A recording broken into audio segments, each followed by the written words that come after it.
Big interview listeners.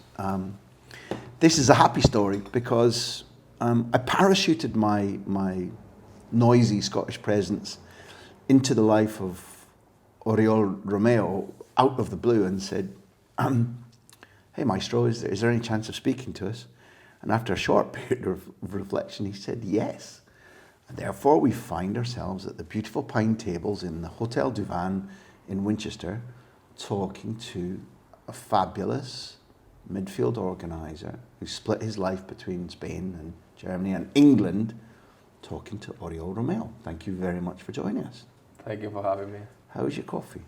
Lovely, very Perfect, perfect. There's nothing deep about my first question, Oriol.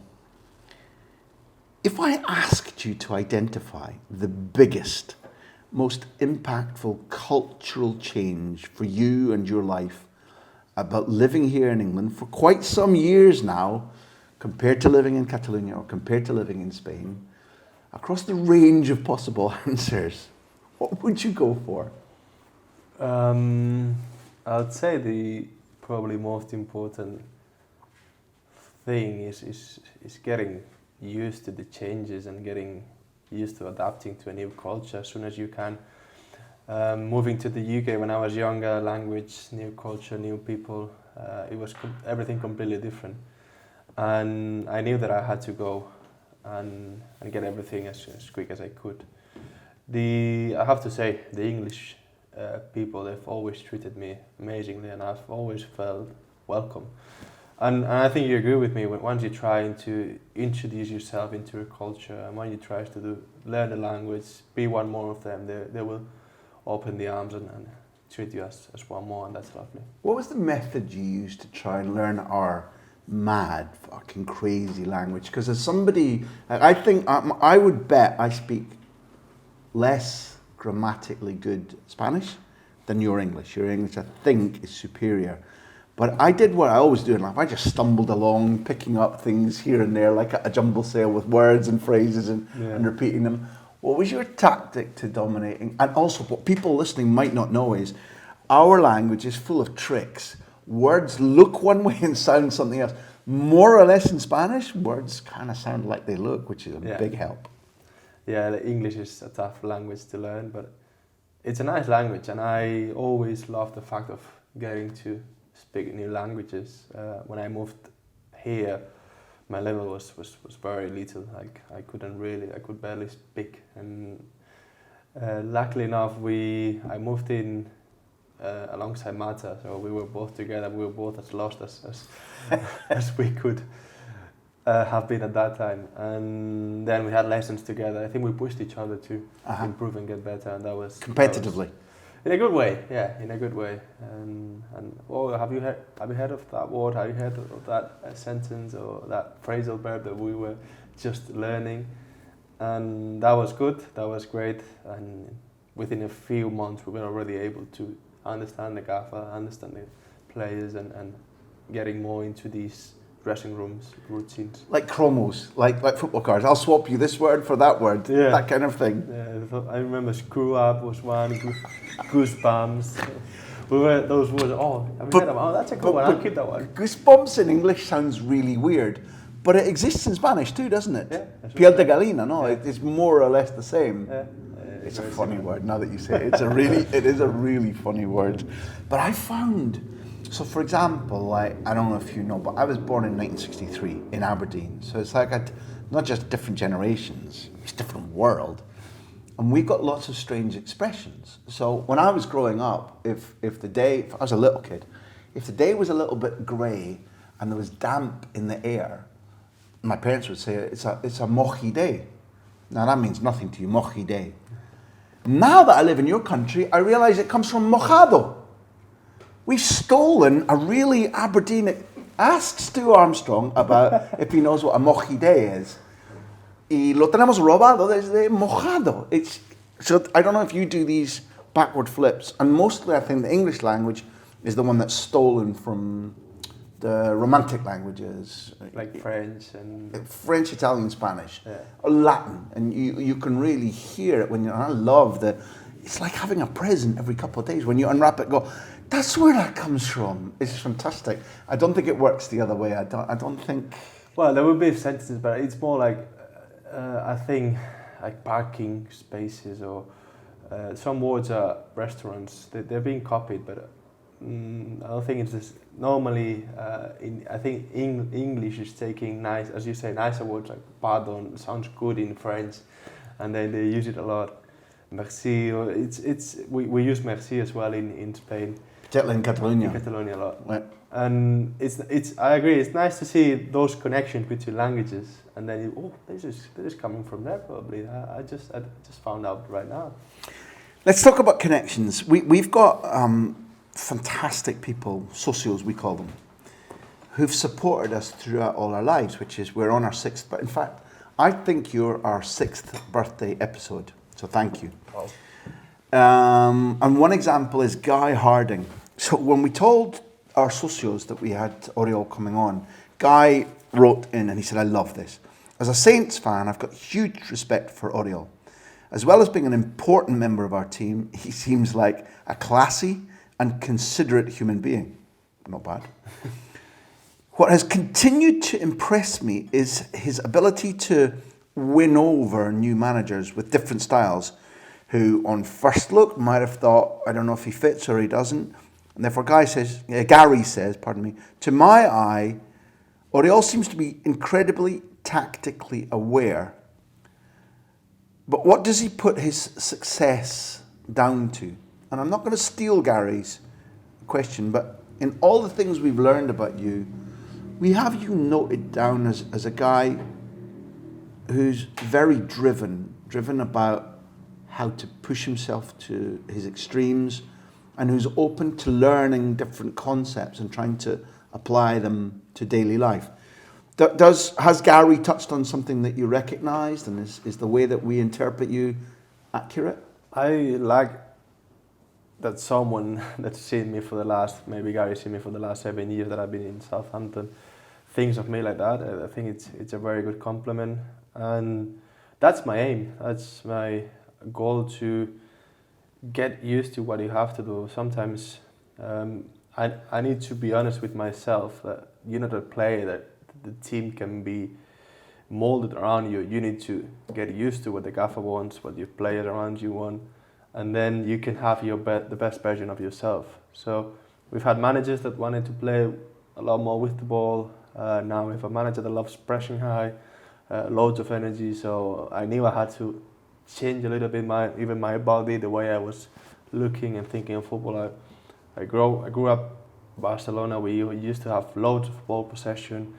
A backwards pass would be even good, whereas now it's not. We're not playing backwards. We're always playing forward, and that's changed. But I think I've grown within that change, and I've always tried to see the positives of every little change that we've had. And football is a game that luckily has many different stories and many different good managers that see it in a different way, but they can be successful regardless. And that's the beauty of it, I think, the different approaches that can always be successful. And I always try to think, okay, this is now going to be the next challenge, but I try to make the most of it. Before we come back to you and your really intense journey to try and maximise yourself, you're very self-demanding. You're living and thriving, succeeding in a culture where I think, from my perspective, having been 20 years out of this country and 20 years in your country, the Premier League in general, if I can use that expression, because each year a coach changes, but if you conglomerate everything, 20 years ago the idea about must keep the ball, must have the ball, was not dominant here at all. And still, I don't think it's dominant. It is changing. But you've had to live in a culture whereby mistakes aren't that important if they're mistakes going forward with the ball. The idea of making a speculative pass, as long as you then win it back, or as long as there's dynamism in the media, amongst the fans, amongst a lot of British players and coaches, the very thing that you were trained to do, the very thing that you live to try and do better now, is still not the dominant factor in the football culture where you've succeeded, right? I agree. It's still not there. It has improved or increased a lot more than even 10 years ago when I came to Chelsea. But it's still now we have these German coaches with this German school of high pressing, high intensity, rest defense, counter attacks, and they want offensive football. They want vertical balls. They don't want possession for the fact of having possession. They just want to hurt opponents, and I like that. But to be honest, when I played with the national team on the 21s, 90s with great players, or Barca B, or even some matches with the first team, having the ball was an unnegotiable thing. You had to have the ball in order to attack. Whereas now, having the ball doesn't mean that you're gonna win games, and it's a different approach, but I quite like it as well. So, as much as you talked about needing to change physically, and you were talking about recently, when did the battle mentally begin about going? It's not essential to live like Busquets or Xavi or Iniesta in this culture, and from my opinion, from what we've learned in this interview series, and from what we've learned from watching continental football, there's a risk factor in Spanish football where the risk is about show for the ball in difficult circumstances. A breakthrough pass, once you've moved the other team around, needs to accept a little bit of risk. Here, the risk factor is completely different. You must have had to rewire your brain, never mind the physique or the stamina or the pressing. At first, you must have had to go, wait, Oriol, people don't think like this. How did that happen? When did that begin? I think that's a learning process, and it's all comes down to having different obstacles, difficulties where you're thinking, I'm not feeling comfortable, what can I change, what can I do? And then changing your way of understanding the game, right? Like, this is not the way I thought I was going to play for the rest of my career. Now, ball gets to the fullbacks and it doesn't come back to the middle. In Spain, we'll switch the ball 3 or 4 times before we go forward, whereas now you go to one side and you go forward. And you would touch the ball probably 2 times less, or a lot less than you would in Spain. And that's something that, okay, I'm going to touch the ball less, but at least I want to make sure that those balls that I'm touching are good ones. And I'm in good positions, and I'm then getting second balls. I remember when I got Rafa Benitez at Chelsea as well, he was very demanding on the importance of second balls. And it is true, in English football, whoever wins second balls is going to have bigger chances to then attack again and get more pressure onto the opponent. If you win the second ball, maybe the opponent is a little bit more ragged, a little bit more displaced. Out of position, and then you can go again. Second balls were never an issue in Spain. No one's thinking of second balls in Spain. And here, it's a game changer. If you win second balls, you nearly win all the games. So it's things that you've been learning throughout your career. And of course, probably sometimes the longer you are in a place, the more you get to see new things and understand them and see why everything's happening. You've sparked a light bulb in my head.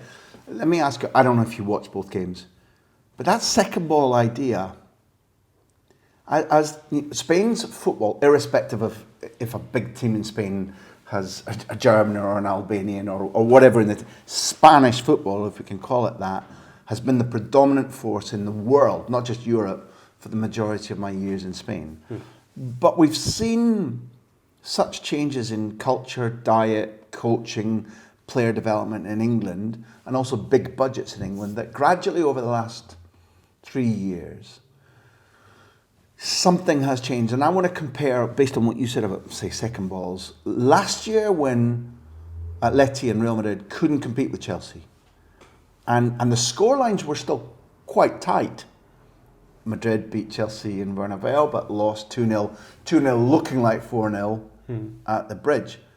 And this season, not. It feels like Madrid, for example, have just in the year, they're not suddenly 1,000 times quicker or whatever, but the concept of second balls, the concept of where to compete, and that quality of possession and strolling around doing intelligent things isn't enough. The gap seemed to have narrowed or changed over the year if we simply take those two as a litmus test, those 2 games.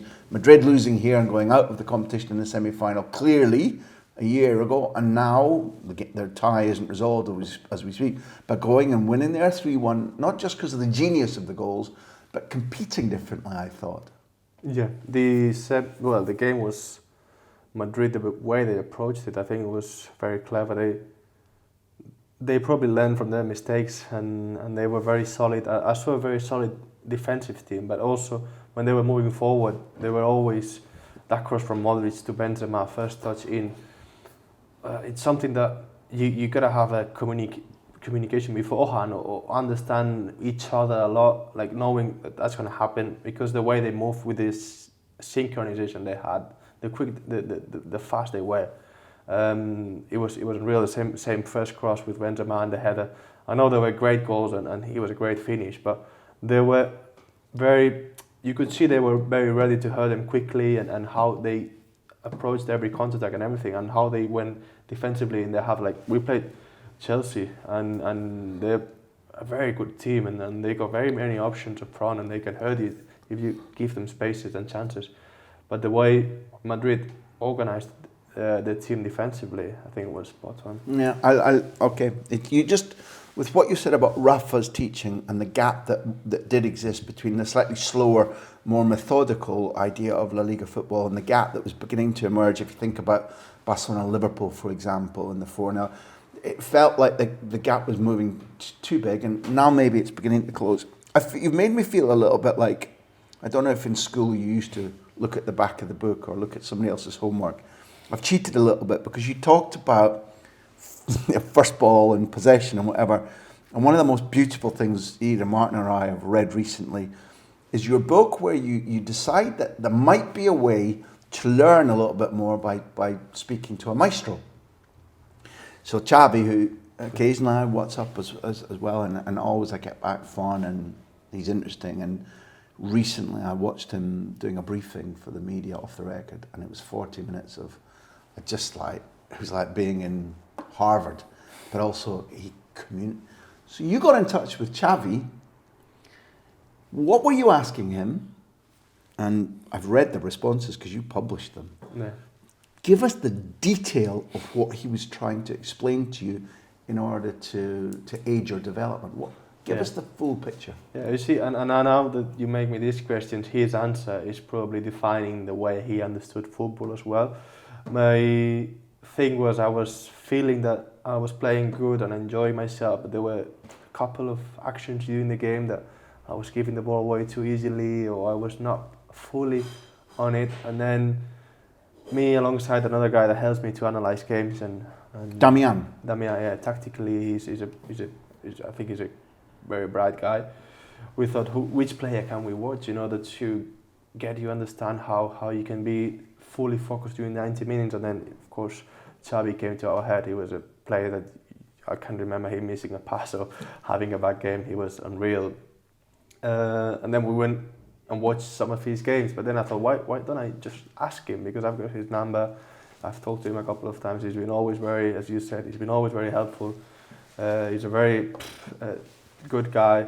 So I dropped him a message, asked him that question, what can I do in order to be always there, to have that consistency during all my season, game in, game out. And his answer was very clear but very honest. That he said that he hated giving balls away, even in training. He said that I would come out in training and think, I'm not going to give any ball away today.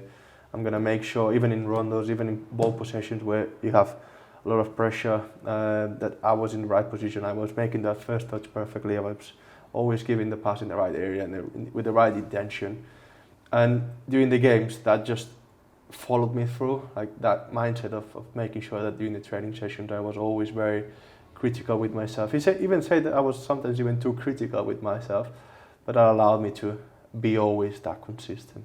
So one of the things that I love that he said was, yeah, I've been watching you, because he watches everything. Yeah. He's obsessive, but he gave you a way. I think he was trying to say to you, he talked about like it was part of his upbringing, and that it was more than just about with the ball. He was obsessive about not failing, never making mistakes. Yeah. That thing about being obsessive about not making mistakes, like in life, not just in football, it's a good thing. It can be a bad thing if you give yourself too much pressure. things that are good can also be bad. But in your case, he was saying the way to concentrate more is to tell yourself every pass, every reception of the ball treat it like the last time I'll ever be given a football, right? Yeah.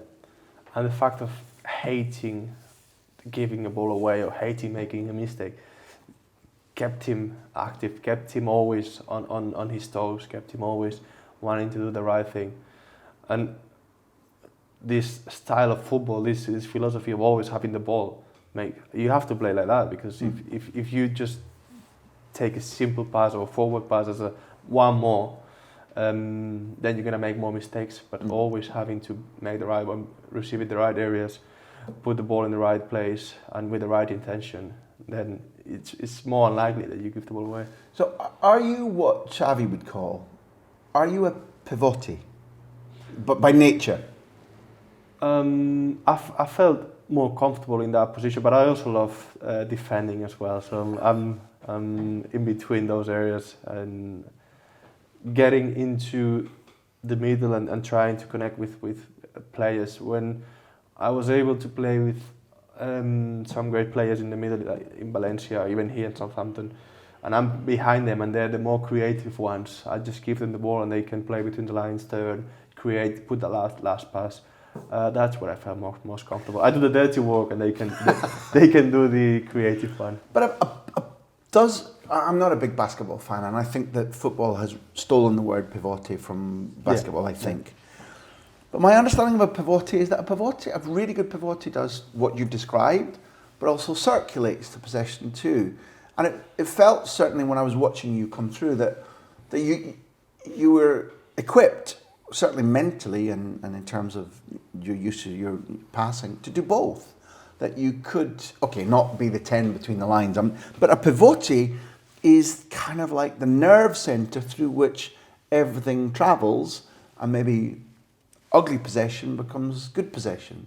Do you know what I mean? Yeah, and probably looking at the best matches or the matches I've enjoyed the most is the one that I touched the ball a lot.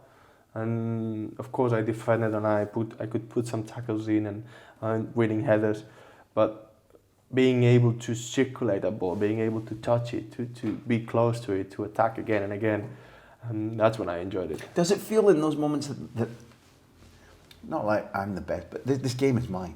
Yeah. If you're on the ball, you're like, now there, and you're thinking that, and if I draw him and then... Yeah, you control the tempo of the game, and then you can also see if the nicest feeling is, they're coming to press us, but we're going to find an option, we're going to find solutions, because we're so synchronized that we're moving in a way that we always find either, the third man or 1-2s to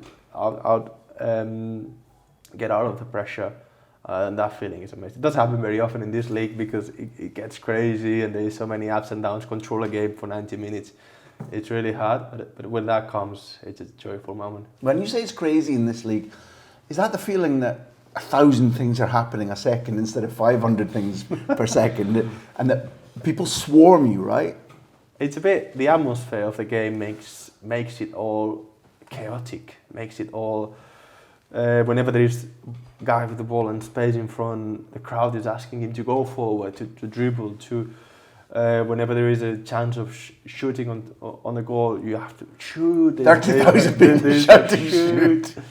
So it's nice. It's just, I think that's why the Premier League is a nice league to watch, because you know that it's going to be entertaining. You know, there's going to be movement, ups and downs, tackles flying around, people trying to always attack, and sometimes you've gone 3 times up and down and think, I've got no more oxygen left, but you have to go again. Yeah, you obviously feel that you live in it. It's your kingdom, so I have to be respectful. But like what you said about like why the Premier League is up, maybe I've become snobby. But like when I look back, I'm like, I don't give a fuck about watching this team against that team. And also, I think sometimes you have to use a magnifying glass to see the quality. Yeah, there's lots of hurry, and there's lots of up and down. But sometimes you want to go to the opera instead of the circus. Yeah. In my opinion, and I'm not like, for example, because I was travelling, I didn't get to see Manchester City Liverpool yesterday, and everybody says wonderful, wonderful. When I lived and worked here, I saw fabulous football, saw Bergkamp, I saw Schmeichel, I saw Zola, Vieira, Scholes, Giggs, etc. Now I look across and I think teams are quicker, teams are physically in better shape, teams need less rest, the coaching is strategically really clever. Sometimes you have to, like Civ in California in 1890, looking for, that's mud, okay, there's a little speck of gold. That's what I look at. I agree, but is that down to the players, or is that down that every team now is a lot more fitter, faster, stronger, organized, and it's hard to break them down? Because before, you could see, as you said, this Bergkamp periods, like we had Thierry Henry, my memories, that I remember them. They were great, but they had loads of spaces to attack. They could receive between the lines, and the team would be in 3 lines or 4 lines, and they could exploit it a lot more. Now every team is well prepared. Now we analyze matches every single time, and then we see, okay, this is wrong, we need to go ready for the next one, and everything is getting tighter and tighter. That's why I think the number 10s are disappearing as well from football, because they've got no space to live in. You have to go from the wide areas, you have to go even behind. Everything, for the creative ones, it's getting harder, I have to say. For the ones that we do the dirty work, it's getting easier, because it's like Xavi says it, or Guardiola says it, to attack a deep defending team, it's a lot more difficult than be the Simeone. I know it's not easy, but in a way, you don't need the technique to break them down. I understand. So often the solution will be like we saw with City, Simeone, where Reinaldo's mistake was not gigantic, but he goes for a ball he's not quite going to reach, and then his block leaves this much space between his knee and his calf when he tries to kneel down. But fine margins, but the fine margin is also going to be about who has got the player, who, not in the 10 space, but 1v1, who's got the moment of quality, a trick, a decision that's 1.5 seconds quicker than anybody else. These fine margins are still, they're about the same things as a number 10 used to do, but done much more quickly. Much more quickly, and I think we can see the example from Grealish this season at City, that it can be creative with Villa when the teams are not that deep and the teams are going to give you more spaces. But when you go to City and you know that you're going to have to break them down, you're not facing only one defender, but 2 and sometimes 3. It's really hard. And I don't know, but Kevin De Bruyne 15, 20 years ago would have been a joke of a player, and he still is right now.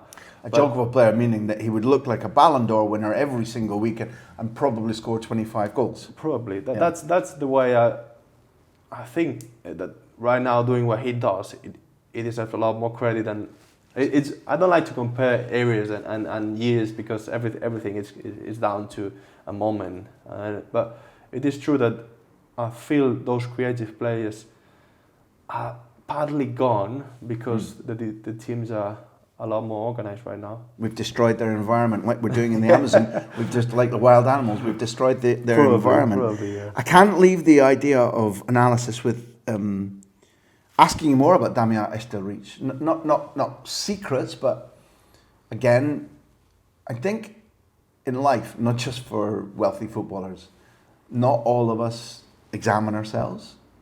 Not all of us are open to help, either hearing criticism or even asking. But if I understand correctly, you've got Damian used to be in the academy in Mallorca, I think. Right, yeah. Yeah.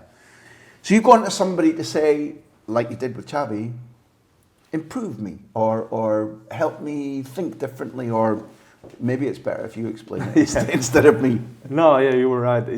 And I started working with him just a couple of years ago.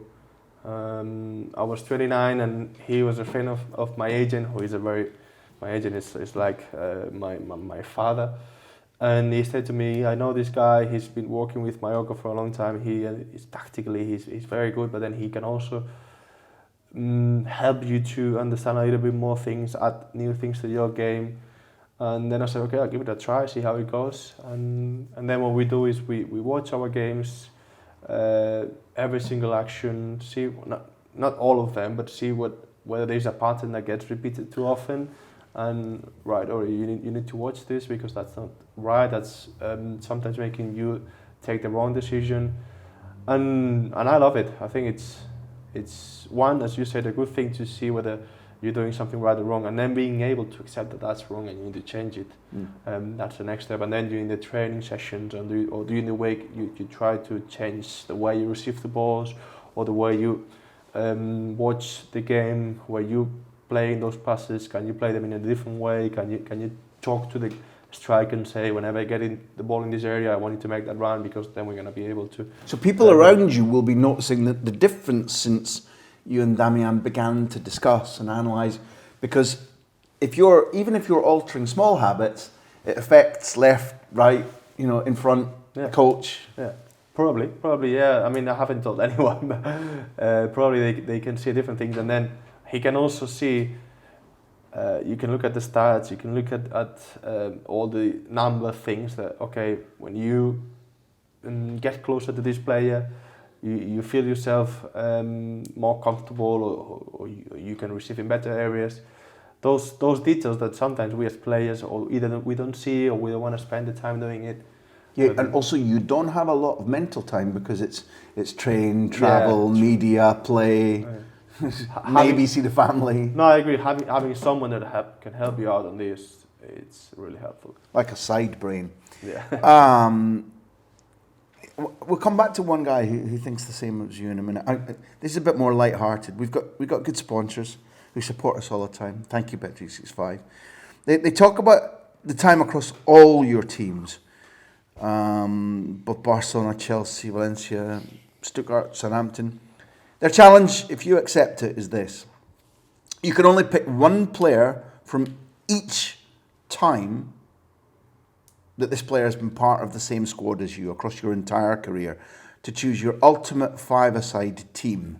So you have to have trained or played with this guy. Not all time, but Oriol Romeu all time. Okay. Of Barca, I have to choose Messi. It's the best I've seen, and I was lucky enough to play alongside him. So I will be the one. And not in goals. He's up front, right? We can put him anywhere. I think it would be good anyway. We made it. I wrote a book. He can take the ball. Thanks to Martin, I wrote a book about Barcelona. It became a film. Take the ball, pass the ball. Yeah. We went to Qatar to speak to Xavi, and he actually said, I've watched it. "Oh, you watched it." So until Azteca, he's laughing. So we talk about Messi as the goalkeeper, and he said, "Like you, he probably could be the best at that too." No, I put him up front. Then when I went to Chelsea, we'll need a defender, so I'll choose John Terry, proper leader, great centre back, Messi player. Next one was Valencia. I love Parejo. I love Parejo at Valencia. Let's hope he plays well in Bavaria tomorrow night. I love to see him playing in semi-finals and going forward with Villarreal. Stuttgart, I had the chance to play with a couple of players that I played yesterday, Tony Rudiger and Timo Werner. They were at Stuttgart with me. We'll need some speed with Messi, so we'll choose Timo Werner. Next one is Southampton. And throughout the 7 years, I think I would choose James ward-prowse. He's been a great player to play alongside with him. Amazing technique, one of the best, not the best free kick takers I've ever seen, and it's a joy to watch him walking and preparing himself every single week. This isn't a trick, but obviously what was implied in the question is that you're the manager. So you've just given yourself a really big problem. Yeah, I know. Who takes the free kicks? And who's telling Messi that it's not him? The manager should do. Thank you. Okay. Thank you for accepting that responsibility. Okay. Look, when we talked about that side brain, if it's okay, don't tell Damian I said that, but like that he's an out brain for you doing other things. You've worked with a guy who really believes in that also, and that I've spent a lot of time with Luis Enrique, and I so enjoy it. It's challenging. I have to be best behaviour. He's one of the guys who like, you're in, it's good. you fucked up, you're out. And that applies to everybody, in my opinion.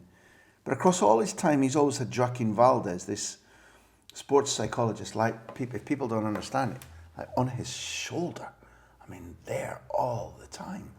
And initially I thought, well, yeah, player needs sports psychologist, but he doesn't use Joaquin Valdez principally to speak to the players. It's more for him and how he handles it. You've seen that at first hand. So what about that relationship, that partnership of Lucho and Joaquin Valdez? And how about the experience of being squeezed until you've got nothing left from Luis Enrique? Luis Enrique has been one of the most influential managers I've ever had. I've worked with him for 2 years. He was very demanding, he was very tough. I didn't enjoy it, I would say. No. But I learned a lot, and that's the main thing. I finished those 2 years with him, those 2 seasons, seeing football differently and understanding the game and being a different player completely. So my experience with him, I'll always have a great memory. And Joaquin is a great guy as well. And I think Luis Enrique is very clever because he knows with the intensity he wants to get from the players and with everything, with all that demanding and relationships.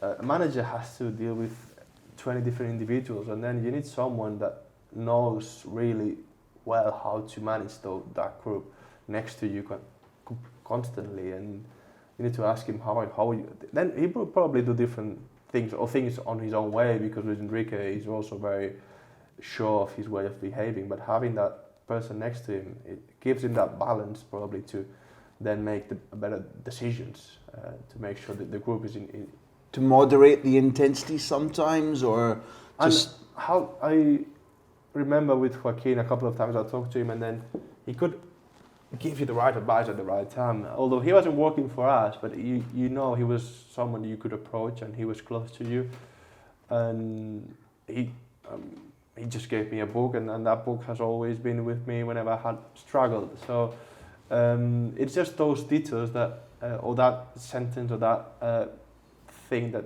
I think he's very clever at knowing what he has to do and the right time. Let's try and explain. I know what you mean about not enjoying the 2 years under Luis Enrique, and I know that our relationship is good because he doesn't have to make me train, and he doesn't have to see how I live at night, because then when he sees me in my professional mode, he can go, yeah, okay, I like his attitude, I like his question. If he saw me outside that, I'd be completely screwed, just to use one of your words. 2 years under Luis Enrique, explain why it was a tough experience. Because you were questioned and you were always in a way that you were judged, but not nicely. Like you had to be always performing well, training well, being very professional. He wouldn't accept a bad performance.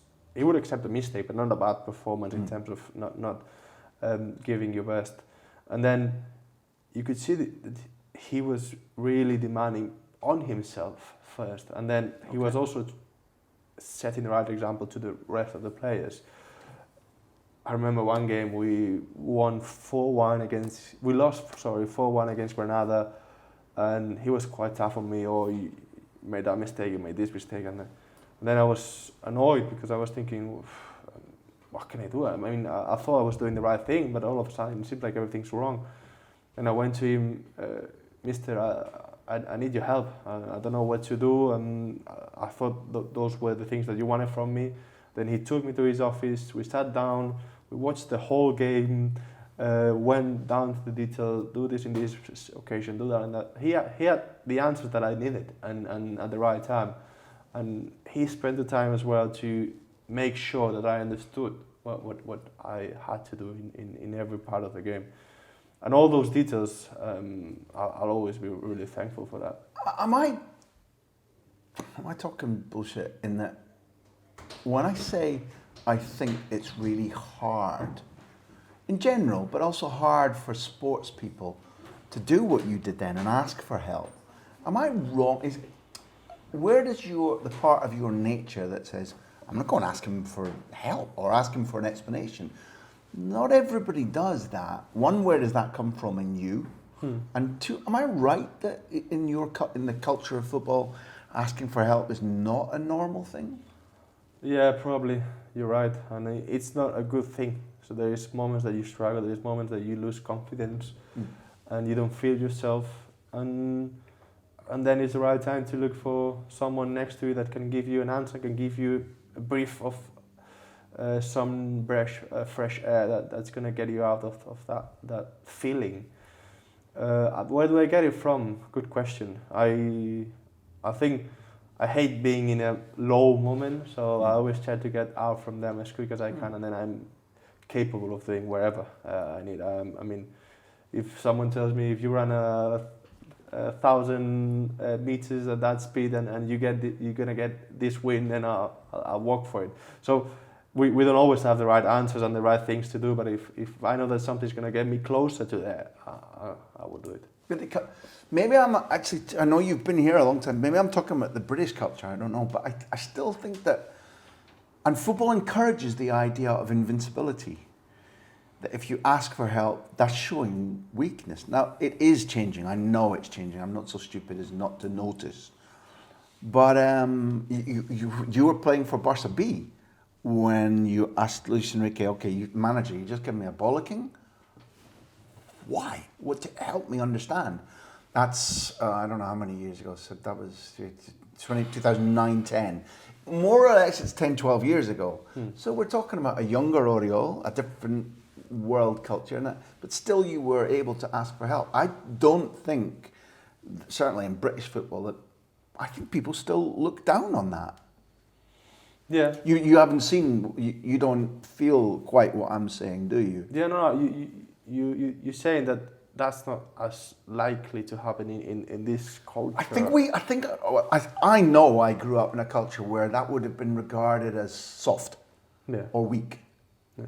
And for that reason, a lot of footballers and sports people got fucked up because they didn't know how to. Yeah. I'll tell you something else as well. I'm ranting too much now. No, but the quick question, it's just the other way around, like trying to be perfect or thinking of yourself as someone that never makes a mistake. It makes you weaker. I mean, no one wants not to know anything, and no one wants to always make mistakes, but accepting that there are areas or situations where you're struggling is the first step of facing that obstacle. You're right, that's good diagnosis. Those are intelligent, articulate words. But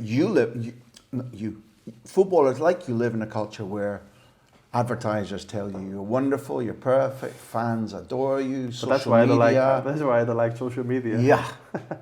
Agents also are like, never give an inch, never, no, we must always.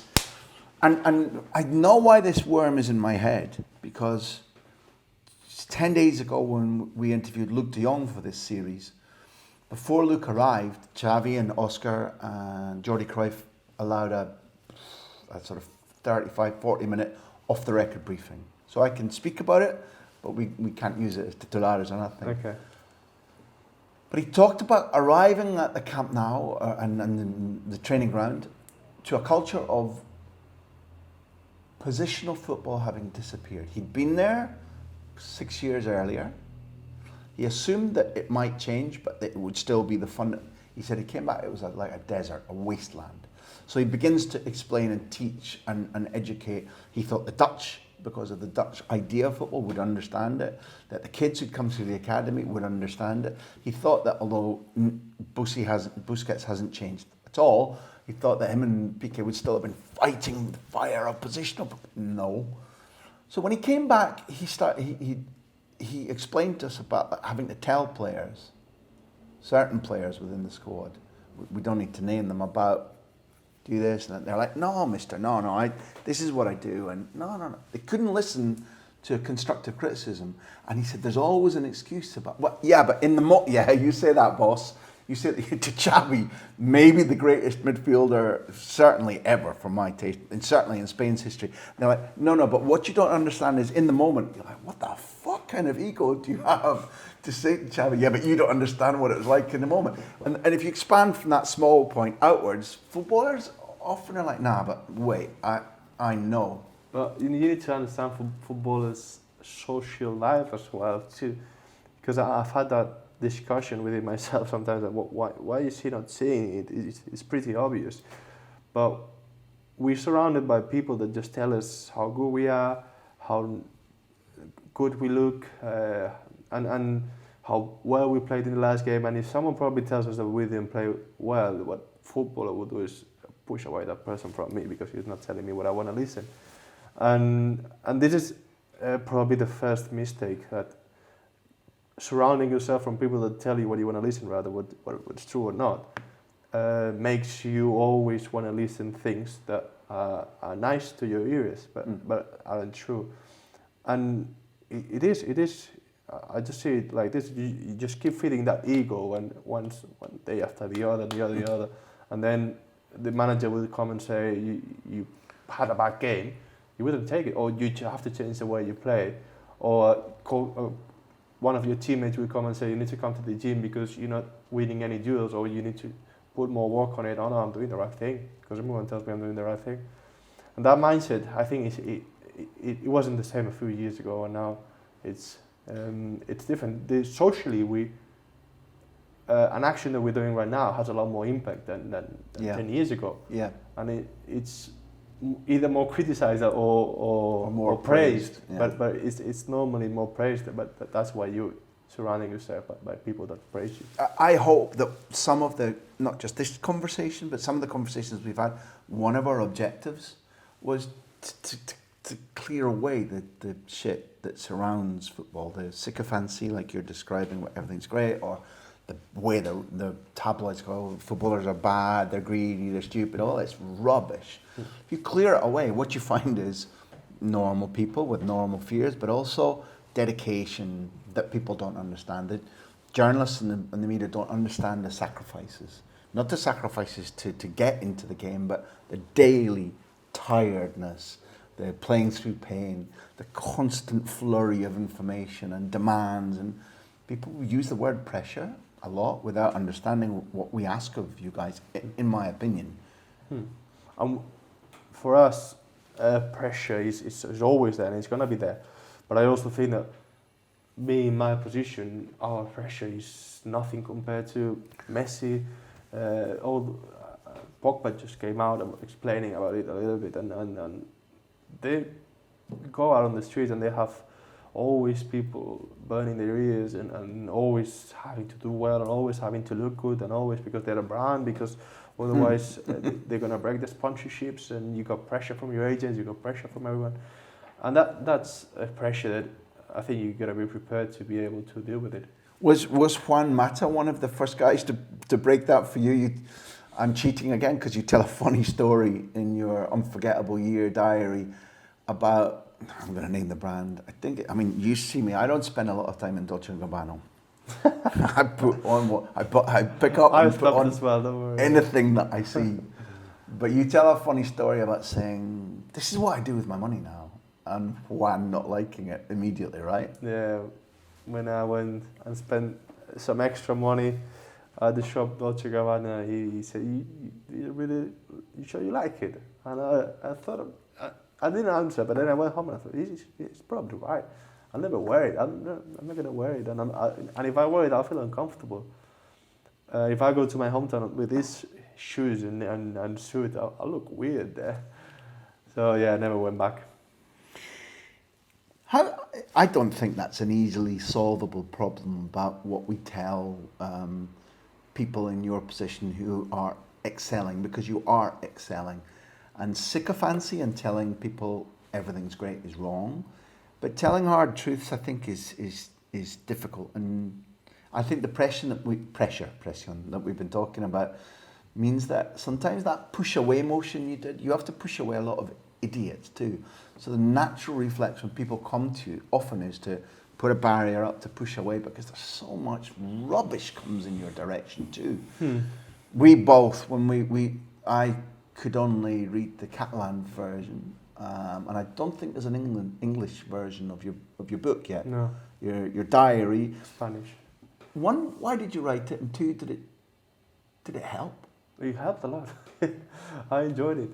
I love the fact of writing and trying to get all the ideas in a paper and all the experiences that I've had throughout all these years. And why? It's a good question. I've got a couple of whys. One is I wanted to do it. It was one of my goals. Or I loved reading, and I've always thought, oh, I'd love to have my own book and put my ideas down. And the other one was also to live. I don't want to be too dramatic, but we don't know how long we're gonna be here. So if I ever go for some reason, I like to my son or people that I really love to have piece where I explain things, where I explain how I think about daily habits or daily obstacles that hopefully could help them in the future. And that was something that drove me and motivated me to get it out. And you did it yourself, because often sports people will employ a book writer or a journalist to join. You didn't do that. I have to say, is it called auto-edited? I did it myself because it was diary, and if I went to a couple of places, but they wanted to read it, they wanted to change things, and then I said, I want. Then it's not mine anymore. Yeah, I wanted as it is. I want to get it out quick, because otherwise, if I wait 2 more years, then it make no sense. It was last season that I wrote it all. So then I took it out as quick as I could, and there will be mistakes, there will be things that won't be perfect, but that's a little bit also what I am. It won't be perfect. It will be a couple of things that if I look back now I would change, but this was what it was at that moment, and I'm quite happy with it. Do you think, did it awaken a taste for other projects in your head, or did you already have other projects in your head? But I don't know just about writing, but writing, creativity, communication. Well, writing was, I started there, and since I got it out, I didn't stop writing. It's something that it stayed within me, and although not really the idea of publishing anything, but I like now we lost 6-0 like in Chelsea, and when I sat down with a paper and a pen and I wrote down how it went and how I need to now face the situation, it just helped me a lot. I had a training session today, and my mood was different. Like I knew what I had to do, and I set myself up some goals, and now I have to go for it. So it wasn't just the therapy of getting it out, it redirected small parts of what you were going to do next. Yeah, I like also to see what can I do now to get my game better, to improve what I'm doing. Look, Oriol, we're coming towards the latter part of it. I hope you have the patience for. Maybe your heart has just gone cold when I said the latter part rather than the end. I'm enjoying it. But thank you. That's fantastic to hear. Yeah. We have to ask, I think, about Hasenhuttl particularly, because his brand of football has been. I will tell you that I have a friend who played in German football. He said, I don't know how he'll do. He's a coach who likes a lot of running. It's quite basic football. And then when he came originally, the concepts and the formation and where the defensive line were quite rigid. And it feels to me as if the football he asks you to play has become, he's evolved, he's been flexible, and like you, he's stopped and learned sometimes from big defeats, I presume also from big triumphs, because under him things have also been quite special. You were on the verge of going very far in the cup. There's still a possibility to finish top 9, depending on the remainder of the season. When you work for him, what is he asking of a player in your position, not just in matches, but in training? And how does this guy teach? He's a manager that is based on that German mentality, philosophy that it's being very successful right now, of pressing, being very aggressive, always being on the front foot. He always wants to be. He's got this 4-2-2 formation where the guys in the middle.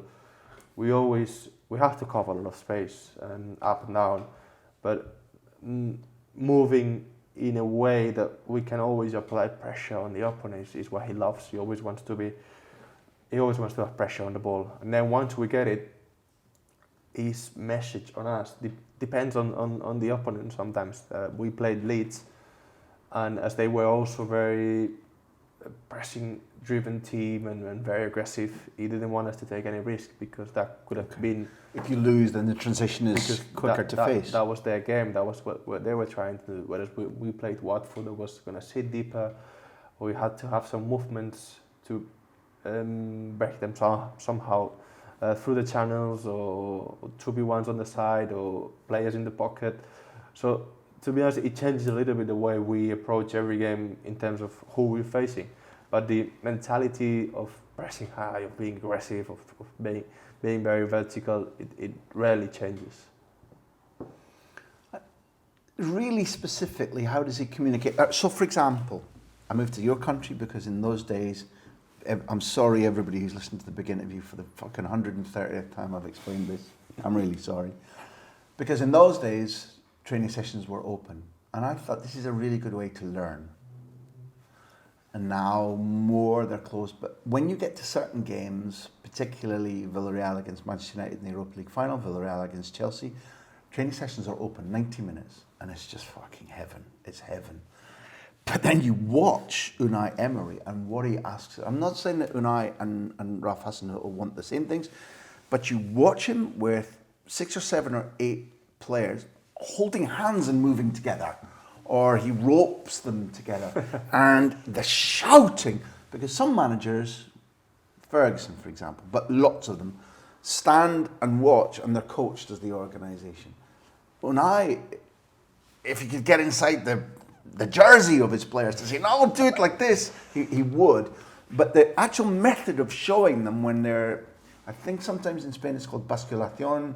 Yeah. I think in Britain, because we've got such shuffling across, or it used to be shuffling across. We say it's slide. such a bad thing. As well now. Slide.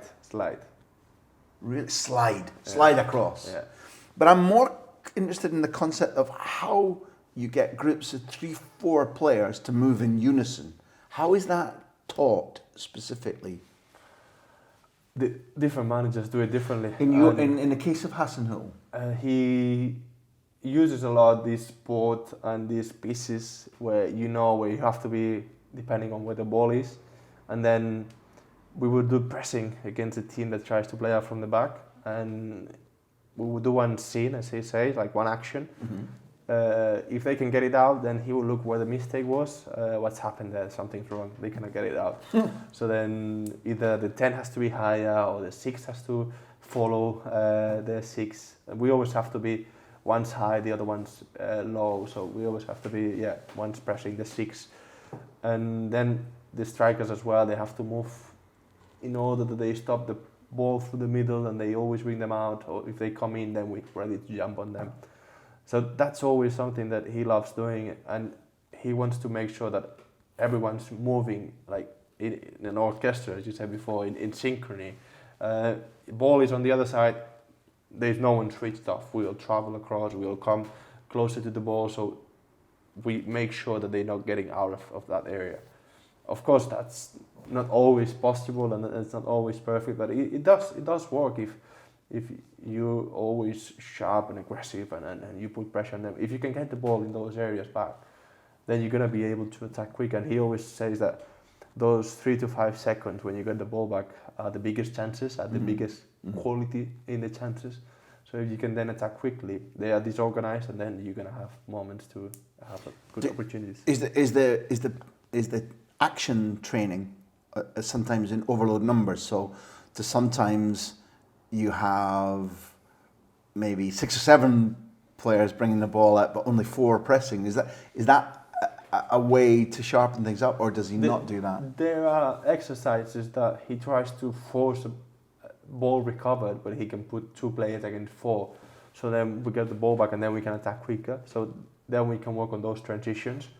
But there are some other times that we just play 11 against 11 and then we see how we react in equal numbers.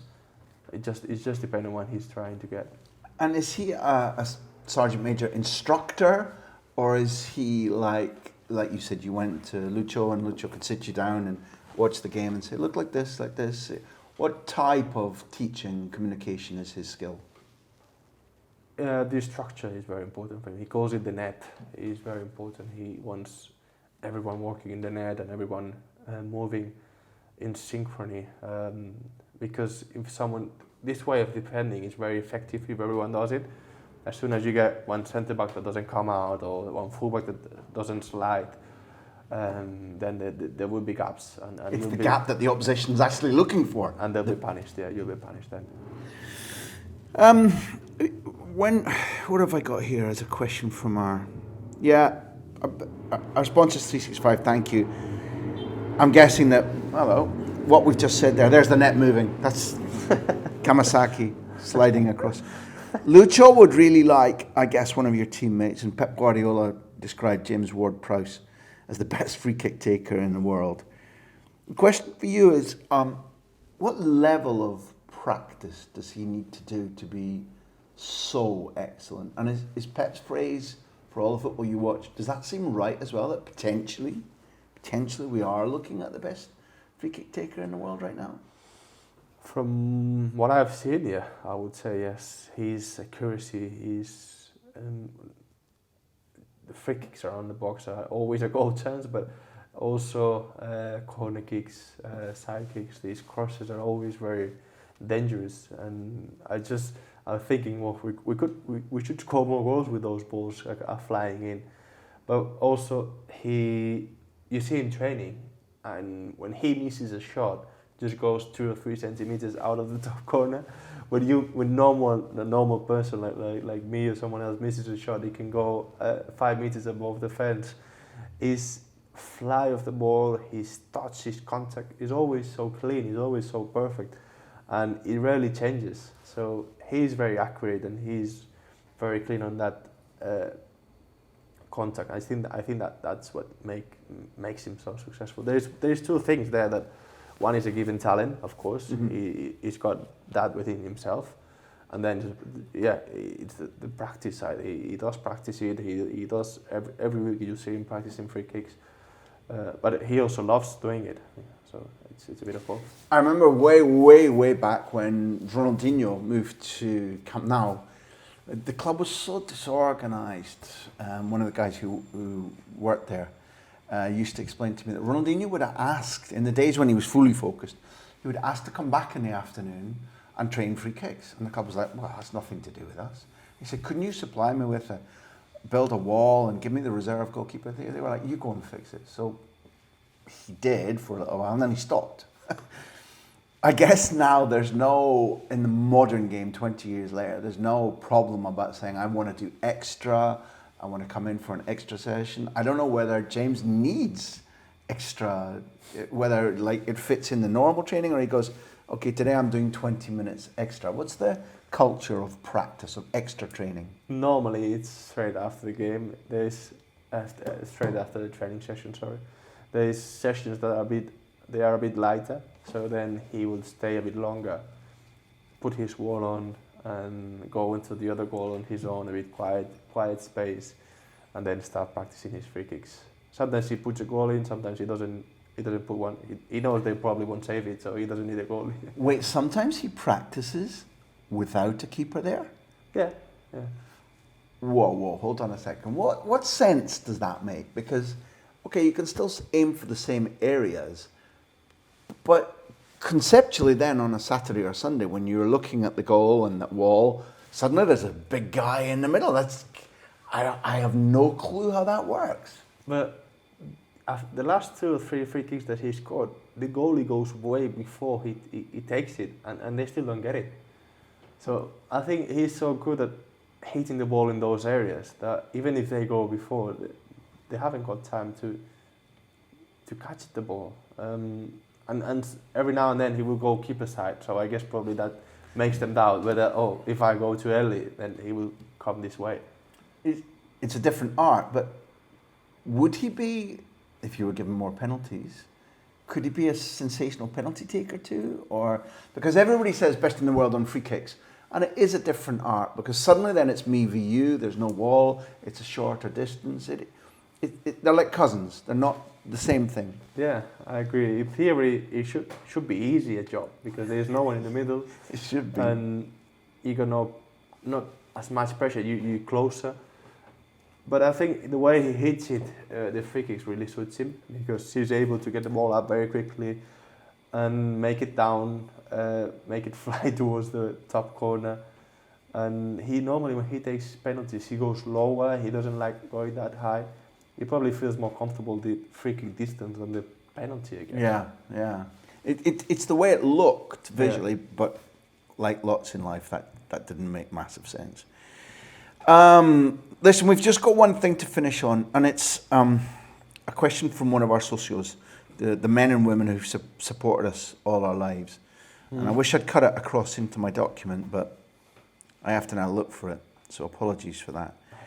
But like, this one comes in from one of our socios, and it says, having played for Southampton for the last 7 seasons, this is the deepest one. What does Southampton mean to you? I suppose our socio means emotionally. Yeah. It feels like a second home, I would say. I wouldn't say home because I was grown up in my hometown and my family is there and everyone's there, but the way I've been treated, the way I've been growing myself in here as well. I've spent more time in Southampton the last 10 years than anywhere else, and everyone knows me, everyone respects me, and I've got great relationship with the workers at the club, with my teammates, with the staff. So it just feel like even though in the future you may go somewhere else, there will be always a part in you left in this city, place, club, call it however. But it's been a great, and couldn't have been, well, it could have been better, but couldn't have chosen a better place to go, I would say.